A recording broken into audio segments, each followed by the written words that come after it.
UP में अगले साल चुनाव होना है। बिहार और महाराष्ट्र की सफलता के बाद ओवैसी ब्रदर्स फुल कॉन्फिडेंस में हैं। अब वो यही जादू यूपी चुनाव में भी दिखाना चाह रहे हैं। ओवैसी ब्रदर्स यूपी के अंदर फुल वॉल्यूम में मुस्लिम वोटों की सियासत करने के लिए तैयार हैं। यूपी आने से पहले छोटे ओवैसी अकबरुद्दीन ने सीधे सीएम योगी को चैलेंज कर दिया। तेलंगाना के निजामाबाद में अकबरुद्दीन ने योगी को चैलेंज करते हुए कहा कि जल्दी वो यूपी आएंगे और वहां भी AIMIM का झंडा गाड़ेंगे। महाराष्ट्र और बिहार के बाद योगी के यूपी में हरा झंडा लहराएंगे। जूनियर ओवैसी ने सीधे योगी का नाम लेकर कहा कि योगी हो जाओ तैयार, यूपी आ रहा हूं।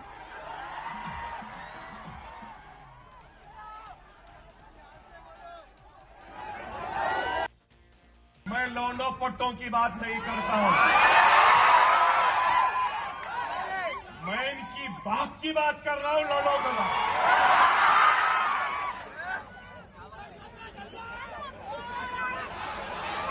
अरे हवा का झोंका है, आया है चले जाएगा, छोड़ो।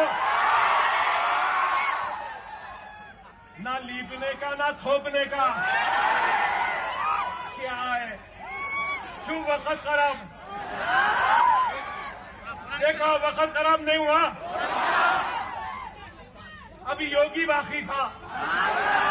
अब आप लोग मिस्टर योगी तैयार हो जाओ, यूपी भी आ रहा हूं।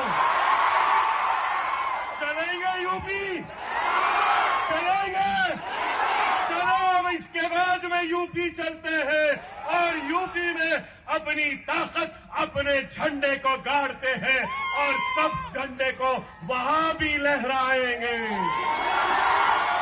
इंशाअल्लाह ताला। ओवैसी ब्रदर्स पूरे जोर शोर से 27 का चुनाव लड़ने की तैयारी कर रहे हैं और ऐसे में सवाल यह है कि क्या इस बार ओवैसी ब्रदर्स यूपी में मुस्लिम वोटों को बांट पाएंगे और हिंदू वोट एकजुट करेंगे? फिर अखिलेश के PDA का क्या होगा? पिछले कुछ चुनावों से यूपी में अखिलेश यादव को एक मुश्किल मुस्लिम वोट मिलता आया है।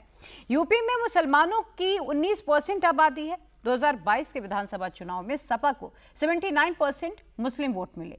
वहीं 2024 के लोकसभा चुनाव में अखिलेश को उनकी पार्टी को ये जो परसेंटेज है बढ़ गए और 92% मुस्लिम वोट मिले थे। लेकिन 27 के चुनाव में ओवैसी भी मुस्लिम वोट के बड़े दावेदार बनकर यूपी आ रहे हैं। तो ऐसे में सवाल है कि फिर अखिलेश के PDA का क्या? इस मुल्क पर माथे पे तिलक लगाने वाले का उतना ही हक है जितना सर पे टोपी पहनने वाले का है। ये मुल्क पर जितना नरेंद्र मोदी का हक है उतना ही अकबरुद्दीन ओवैसी का भी है। ये मुल्क किसी के बाप की जागीर नहीं है। ये मुल्क मेरे बाप की जागीर भी नहीं है। ये मुल्क सबका है। ये मुल्क हमारा भी है, हमारा था, हमारा है, हमारा रहेगा। है ये मुल्क। लेकिन आज ये लोग सिर्फ कहते हैं कि मुल्क इनका है। नहीं है। इस मुल्क के लिए हमने भी कुर्बानियां दी हैं। इस मुल्क के लिए हमने भी अपनी जानों की बाजी लगाई है। इस मुल्क के लिए हम भी सूली पे चढ़े हैं। इस मुल्क के लिए हमने भी कुर्बानियां दी हैं। ये मुल्क किसी एक का नहीं है, ये मुल्क सबका है। लेकिन आज सिर्फ मुल्क में बात होती है तो किसकी? हिंदू मुस्लिम, हिंदू मुस्लिम, हिंदू मुस्लिम, हिंदू मुस्लिम, बस।